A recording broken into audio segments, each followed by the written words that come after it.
All right, 4-5, solving radical equations. And due to Desmos, this should be a pretty quick video compared to some of them. So let's jump right in. Solving means we're solving for x, right? Like we have something equal to something and we're going to solve. If we have a fraction equal to a fraction, life is easy.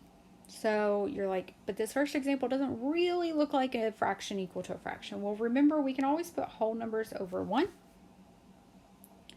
And when it's a fraction equal to a fraction, we are going to cross multiply.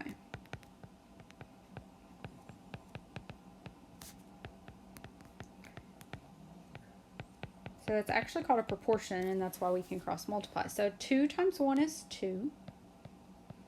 Then we're going to multiply 4 by x plus 5. That means we're going to put it in parentheses.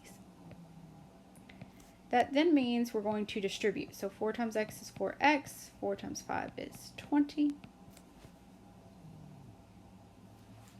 I'm going to subtract 20.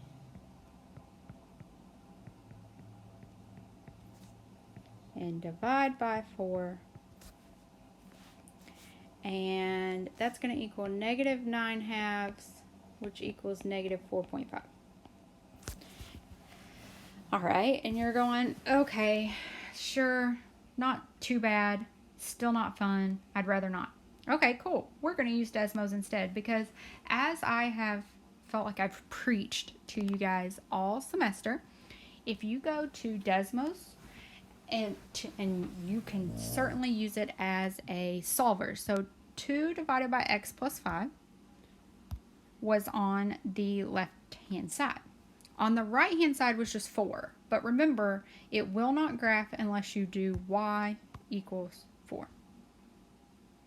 And then you just want to know, where's the intersection? So I touched it. There it is. It is at the x value, negative 4.5. Which is exactly where we said it was when we solved by hand. So both ways work. Okay, I'm going to leave B for you to do because it's the exact same method. So moving right along. Notice I crossed out the one that was there. It was a little bit of a harder one. I'd rather stick to the basic ones. We've had a rough year as it is. Like, word problems are important, and knowing how to do them and critically think is great, but I also want to start you out slow and work our way up. So if you are taking notes in your workbook, you can cancel that one out. You do not have to write word for word. So we have a painter, and one of the painters can paint the entire house in 12 hours. The other one takes 8 hours. Okay, and we want to know, how long would it take the painters to paint the house together? So again, you can shorthand that. One painter, 12 hours. Painter 2, 8 hours. How long together? There you go. All right. So here's how we solve this. We're going to set up an equation. One painter took 12 hours to do the job. The other painter took 8 hours to do the job. So how long does it take for them to do it together?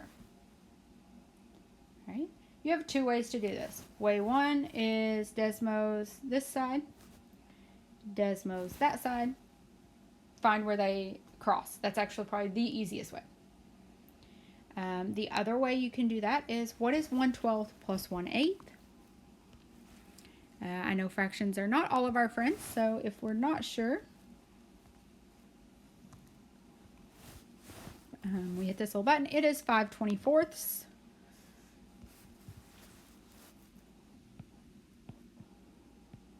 equals 1 over x. And so we can cross multiply like we did in example 1. So 5x equals 24. Divide by 5. X equals, well, what is 24 divided by 5? 4.8. Okay, so let's go back up to here. Let's make this one, because since there's no x there, we have to put that y equals, so it'll actually graph.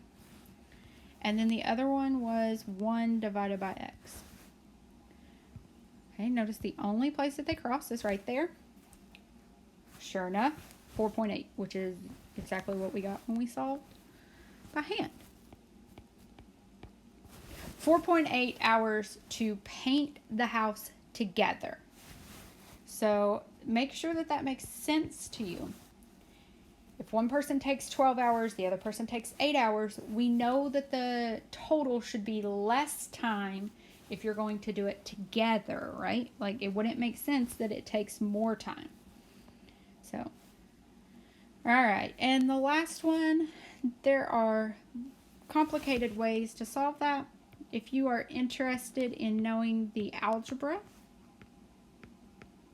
you can go to khanacademy.com and type solve rational equations, and it will teach you how to solve these, what I call the long way. Okay, for us, we are totally good to go with Desmos as our equations. So I'm just going to type in exactly what I see.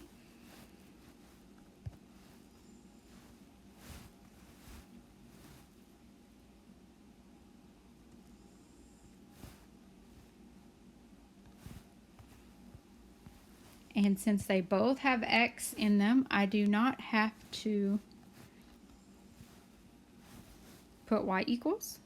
If you're ever unsure, just put y equals. Y equals will not change it. See, same graph. It's fine. But I do want to know, where do they cross and how many times? So I don't want to know the y-intercept. That's what that gave me. Not what I want to know.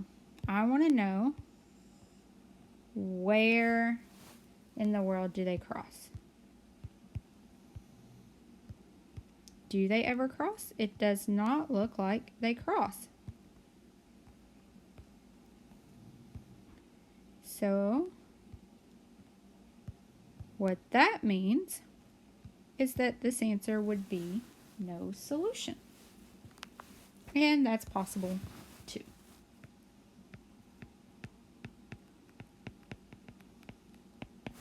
Because none of them work. All right, told you, short and simple.